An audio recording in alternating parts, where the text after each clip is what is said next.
Hola, muy buenas, soy Jorge López y hoy vamos a tocar un tema diferente. Vamos a hablar de aeronáutica, vamos a hablar de por qué los aviones vuelan. Y bueno, y vosotros os preguntaréis, bueno, ¿y qué tiene que ver esto con lo que estamos hablando del diseño de espacios y de la arquitectura?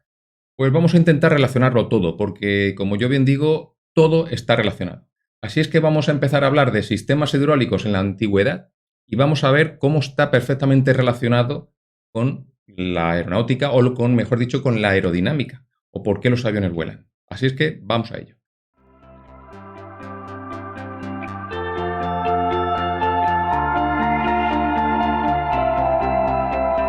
En primer lugar, vamos a analizar lo que son los sistemas hidráulicos de la antigüedad, cómo se abastecían las ciudades o los monasterios en la antigüedad, y luego pasaremos a relacionar esos sistemas hidráulicos con la aerodinámica de un avión.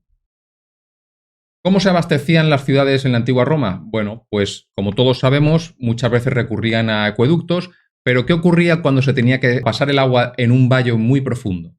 Bueno, pues los romanos no lo tenían muy claro, y a pesar de que tenían sus acueductos, cuando estos tenían más de 50 metros de altura, tendrían que, de algún modo, complementarlo con otro sistema. Y el sistema era el uso del sifón, o distintas tuberías en régimen cerrado, que partían de un pozo de cabecera más elevado que un pozo receptor en la otra colina. De esta manera, distintas tuberías partían ladera abajo desde el depósito de cabecera, pasaban por encima del acueducto y subían hasta el pozo receptor en la otra colina. De nuevo, si pasamos al siglo XIV o XIII, pues tenemos los monasterios. En los monasterios pasaba algo muy parecido. Tened en cuenta que el único motor que había entonces para impulsar el agua era la propia gravedad. Y no se trataba de mecanismos en los que el agua luego retornaba, sino pensad más bien, como vais a ver ahora, que el agua fluía o venía de un aljibe o venía de un río, de un manantial, y a continuación el agua discurría a través de este monasterio o de esta ciudad de Roma y seguía su transcurso hacia los campos o hacia el propio río donde volvía. En la imagen podéis ver el monasterio de Santes Creus con distintos embalses o balsas a distintas alturas. Cada una de estas balsas, al estar a una distinta altura, proporcionaba distintas presiones. Así es que en función de esas alturas, pues llegaban a distintos sitios en los monasterios. En resumen, la distribución hidráulica de un monasterio es algo o bastante diferente a cómo funcionan hoy. Hoy estamos acostumbrados a que, bueno, el agua igual que baja, pues la podemos bombear hacia arriba. En la antigüedad no tenían ese bombeo y simplemente lo que hacían, como veis en este esquema, era desviar o generar una presa, como ese es este caso, un azud, en un río. De esta manera el agua se almacenaba y subía de altura y una vez que tenían esa presa llena podían abastecer pues, ladera abajo mediante distintas tuberías hasta llegar a la zona perimetral del monasterio o de la ciudad a abastecer, donde se encontraban estas balsas de distribución a distintas alturas. Una vez el agua salía de estas balsas a las distintas estancias, como son el refectorio, letrinas, etc., las aguas usadas o las aguas grises de nuevo se recogían y volvían al mismo curso fluvial original. Y llegamos al mundo islámico, y en el mundo islámico dieron un paso más. No solamente jugaban, por supuesto, con la gravedad, con las balsas, las alturas de estas, sino que además empezaron ya a jugar en régimen cerrado, es decir, tuberías en régimen cerrado con distintas secciones. Y como estáis viendo aquí en el dibujo, pues gracias a este juego de distintos estrechamientos y ensanchamientos se conseguía algo que vamos a ver ahora y que es conseguir distintas presiones.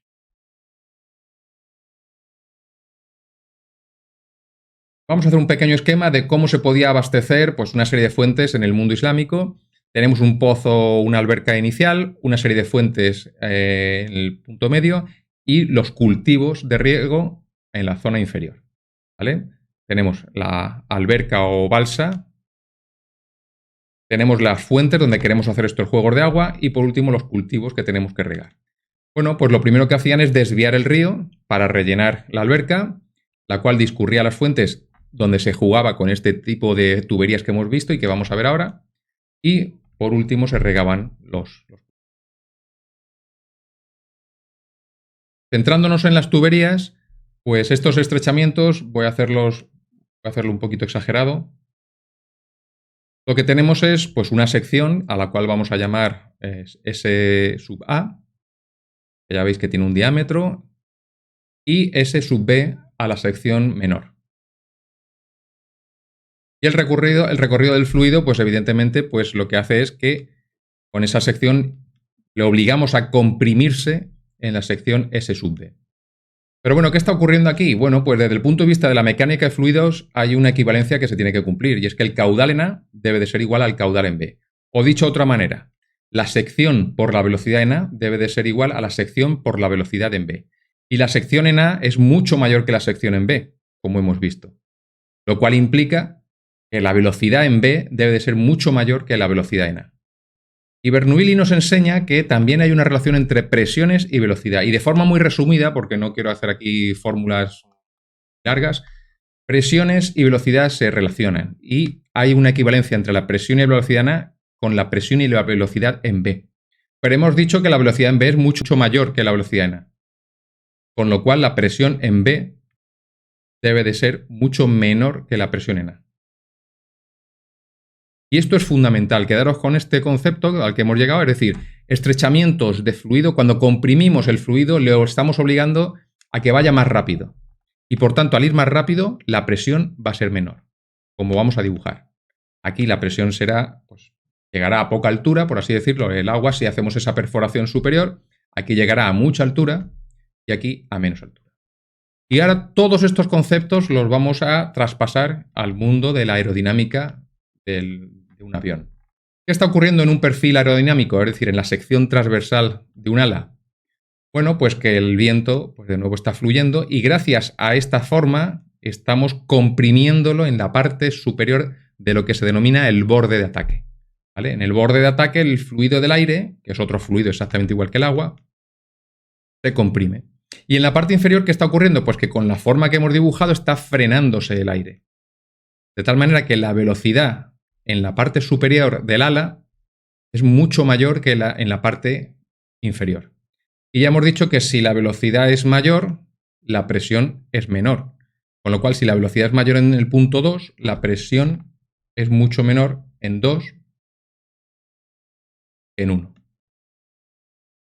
Eso quiere decir que tenemos presiones en la parte inferior, en el intra-2 del ala, y también tenemos presiones de succión, vamos a llamarlas así, hacia arriba, en la parte superior del ala. Con lo cual, en un momento dado, cuando se alcance la velocidad necesaria, el avión empezará a ascender.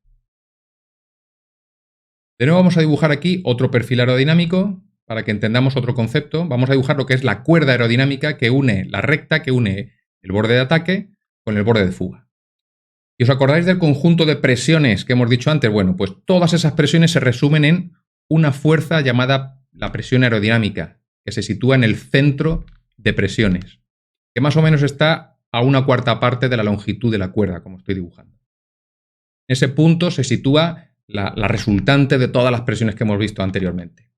Y tendrá una componente vertical y una componente horizontal. La que nos interesa es la vertical, porque esa vertical debe de ser al menos igual o superior a la del peso del avión. Y la componente horizontal es lo que se denomina la resistencia inducida. Pero a nosotros lo que nos va a interesar especialmente es la sustentación, el lift. Y en un vuelo recto y nivelado deberá ser igual al peso del avión con sus pilotos, con el combustible, etc. También la sustentación, por otro lado, muy importante, tenemos la ecuación, famosa fórmula de sustentación. ¿Y ahí qué estamos hablando? Bueno, pues en principio estamos hablando de la densidad del aire, por eso los días de frío el avión asciende con más energía, con más ímpetu que los días calurosos. La superficie alar, el conjunto de superficies de alas también influye en la sustentación, incluyendo el fuselaje. El coeficiente eólico, que depende del diseño de la forma del ala, y la velocidad al cuadrado del viento. Y fijaos, está al cuadrado, es decir, es muy importante la velocidad del viento. A continuación, dibujamos de nuevo este perfil aerodinámico. Hemos dicho que tenemos aquí el borde de ataque. Tenemos aquí el borde de fuga y la cuerda, que es la línea recta que los vincula a los dos.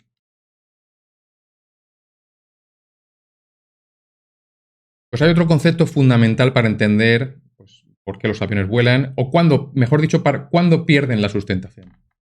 Y un avión pierde la sustentación no porque baje la velocidad. Es decir, de hecho, la pérdida de sustentación se puede conseguir a cualquier velocidad. Lo importante es el concepto de ángulo de ataque, que es el que estoy aquí definiendo. Angle of attack. Y es el ángulo que forma la dirección del viento, que como veis aquí está paralela, con la dirección de la cuerda. Este es el ángulo de ataque. Y por supuesto, para cada perfil aerodinámico hay un ángulo de ataque máximo, a partir del cual si lo superamos, perderemos la sustentación. Por ejemplo, en un aterrizaje el viento nos vendrá tal que así. Y por tanto el ángulo de ataque será paralelo ahí y habrá aumentado. Si vamos descendiendo, habrá aumentado respecto de la cuerda. Aquí tenemos ángulo de ataque 1, ángulo de ataque 2. ¿Y qué ocurre si, como ya sabéis, durante el aterrizaje utilizamos lo que muchos ya conoceréis? Utilizamos y bajamos los flaps. Bueno, pues cuando bajamos los flaps lo que estamos haciendo es incrementar el ángulo de ataque a base de que ahora he modificado la cuerda aerodinámica de mi perfil alar. Y entonces ahora tendré un nuevo ángulo de ataque donde seguiremos la dirección del viento paralela a la dirección del viento aquí y ahora hemos aumentado la dirección de la cuerda aerodinámica y por lo tanto tendremos un ángulo de ataque 3. Si el ángulo de ataque sub 3 supera el máximo ángulo de ataque, pues perderíamos la sustentación. En resumen, la velocidad del viento es fundamental para que el avión se eleve. Ya hemos visto en la fórmula de la sustentación que está elevada al cuadrado, con lo cual quiere decir que es fundamental. La variación de velocidad de la parte inferior del ala respecto de la que tenemos en la parte superior hará en gran medida que el avión empiece a sustentarse y a elevarse. También hemos visto que en esa fórmula intervienen otros parámetros, como son la densidad del viento, que ya os he dicho que en invierno, por ejemplo, cuando el aire está frío, pues es más fácil que rápidamente el avión se eleve respecto de un día muy caluroso, donde la altitud de densidad, que es un concepto en el que interviene pues precisamente eso, la densidad del aire, pues hará que la pista se nos quede corta o que necesitemos más carrera para que el avión se empiece a elevar. También interviene la superficie alar y por último el coeficiente eólico, que es ese parámetro que depende de la forma de la sección transversal de las alas. Pero, no obstante, aparte de todo lo que hemos visto de esta velocidad del viento, el último parámetro, que es el ángulo de ataque, es fundamental para la pérdida de sustentación. Podemos tener muchísima velocidad y perder la sustentación. El avión tira para abajo y de repente no se le ocurre otra cosa al piloto que hacer un ascenso brusco. En el momento que hace un ascenso brusco, bueno, lo primero que debe de estar preparado el avión para soportar las Gs y la fuerza que tiene en ese momento. Pero además, lo que ha ocurrido es que si tú drásticamente intentas subir, el ángulo de ataque te lo has machacado. ¿Por qué? Porque la dirección del viento viene, como ya hemos explicado en el anterior gráfico, y de repente la cuerda aerodinámica ha sufrido un brusco ascenso y por lo tanto hemos hecho de repente un ángulo de ataque muy acusado, muy abierto. Si se nos ha pasado la mano y de repente hemos superado el máximo ángulo de ataque, entonces puede que a esa velocidad tremenda perdamos la sustentación. Bueno, espero os haya interesado el tema de hoy. Ya sabéis que cualquier comentario, cualquier tema que queréis que trate, pues me lo podéis poner en comentarios y nos vemos en la próxima.